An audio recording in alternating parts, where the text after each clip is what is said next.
The Lord be with you. And with your spirit. A reading from the Holy Gospel according to John. Glory to you, O Lord. Jesus said to his disciples, "If the world hates you, realize that it hated me first. If you belong to the world would love its own. But because you do not belong to the world, and I have chosen you out of the world hates you. Remember the word I spoke to you. No slave is greater than his master. If they persecuted me, they will also persecute you. If they kept my word, they will also keep yours. And they will do all these things to you on account of my name, because they do not know the one who sent me." My dear brothers and sisters, the Gospel of the Lord. Praise to you, Lord Jesus Christ. Please be seated. Magandang umaga po sa kanilang lahat. Mga kapatid, ang ating ebanghelyong binasa, medyo mahirap unawain dahil yung mga kataga na ayon kay Juan, sa ebanghelyo ni Juan, laging merong pagsasalungat ng mundo at ng Diyos. Sabi dito sa ating ebanghelyo, "If the world hates you, realize that it hated me first." Kung napopoot sa inyo ang sanlibutan, alalahanin ninyong ako muna ang kinapuotan nito bago kayo. So merong salungat ang mundo at ang Diyos. Naglalaban, may giyera lagi ang mundo at ang Diyos. Anong ibig pong sabihin nito? Anong ibig sabihin ng magkasalungat ang mundo at ang Diyos? Marahil lagi nating napapakinggan minsan yung end of the world, ang katapusan ng mundo. At kapag naririnig natin ang katagang end of the world, madalas nakakatakot. Sino ba dito sa inyong hindi natatakot sa end of the world? Pag narinig natin yung katapusan ng mundo.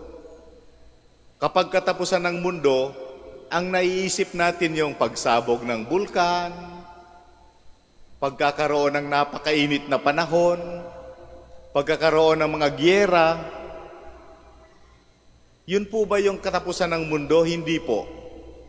So yung tinutukoy na katapusan ng mundo sa ebanghelyo ni Juan ay hindi po nakakatakot sa mga taong handa. At paano maging handa? Paano nagiging handa ang tao sa katapusan ng mundo? Simple lang mga kapatid, ang pagsunod sa kalooban ng Diyos. Bakit? Ang katapusan ng mundo ay ang paghahari ng Diyos. Tandaan po natin, ulitin ko, ang katapusan ng mundo ay ang paghahari ng Diyos. Kapag natapos na ang kamunduhan natin, ibig sabihin kung tayo ay makamundo pa, sabi dito sa ating ebanghelyo, if you belong to the world would love its own. Kung kayo'y taga-sanlibutan, kung kayo'y taga-mundo, kayo'y mamahalin nito bilang Kanya. Anong ibig sabihin ito mga kapatid? Naalala siguro ninyo yung tukso sa Panginoon ng demonyo. Pinipilit tuksohin ng demonyo ang Panginoon. Kung ikaw ang anak ng Diyos, gawin mo ngang tinapay ang mga batong ito. Yun yung una. Yung pangalawa, kung ikaw ang anak ng Diyos, tumalon ka. Dahil kung ikaw ay anak ng Diyos, sasaluhin ka ng mga anghel. Ang pangatlong tukso, kung ikaw ang anak ng Diyos, ibibigay ko sa inyo, ibibigay ko sa iyo ang lahat ng kayamanan na ito. Sambahin mo lang ako, sabi ng demonyo. Tingnan niyo mga kapatid yung tukso.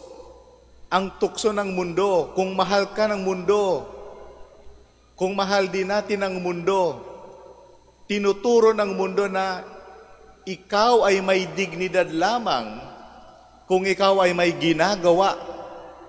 Kaya sinusukat ng mundo ang kakayahan natin, ang dignidad natin sa magagawa natin. Para bang meron lamang akong dignidad kapag meron akong propesyon.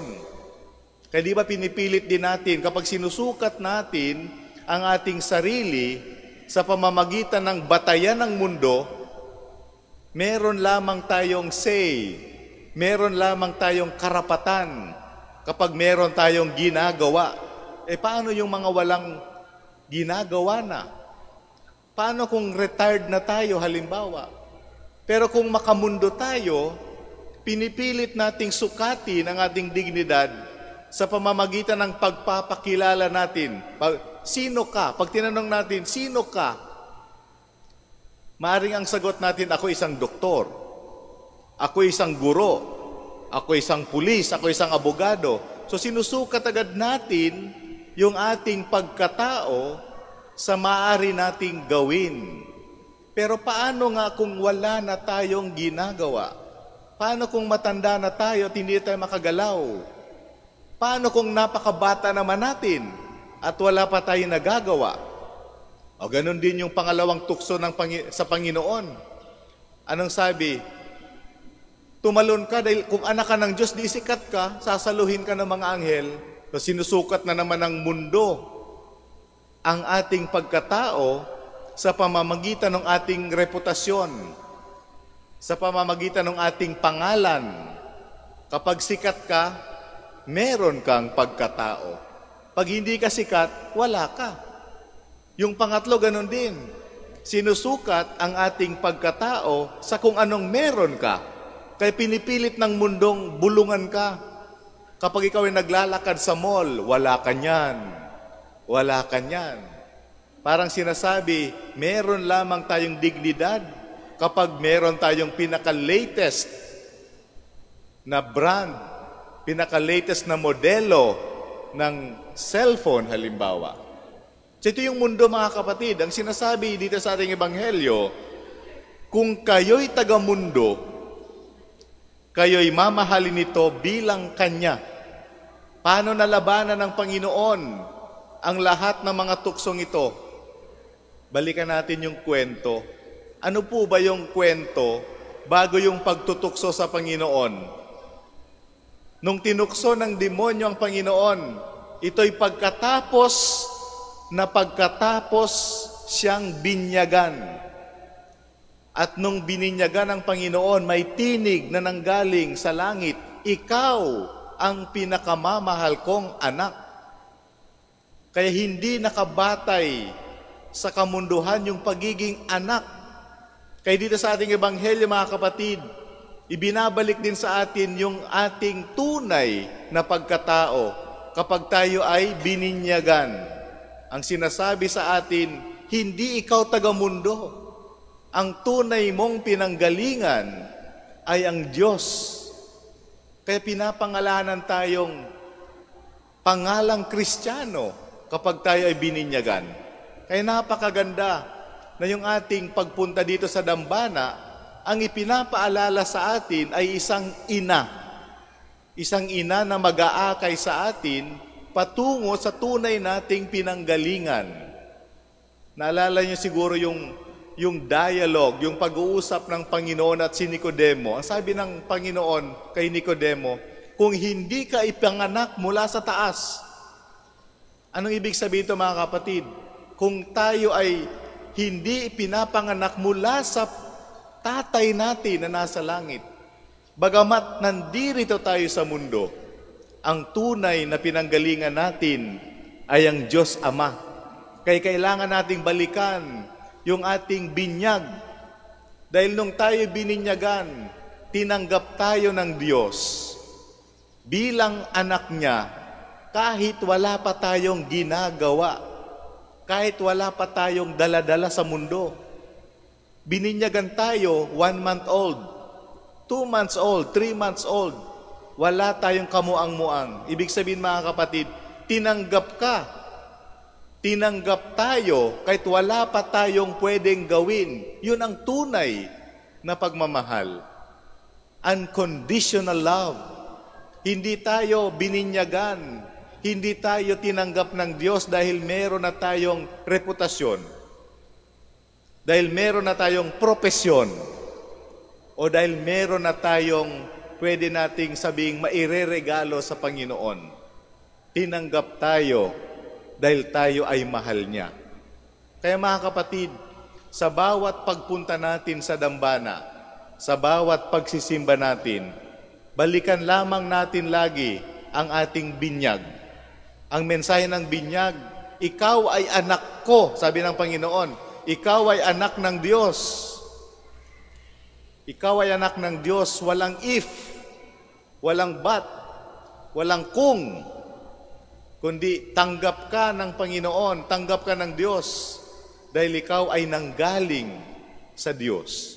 Kaya bagamat nandito tayo sa mundo, tandaan natin mga kapatid, kailangang matapos ang mundo. Yun ang ibig sabihin ng end of the world.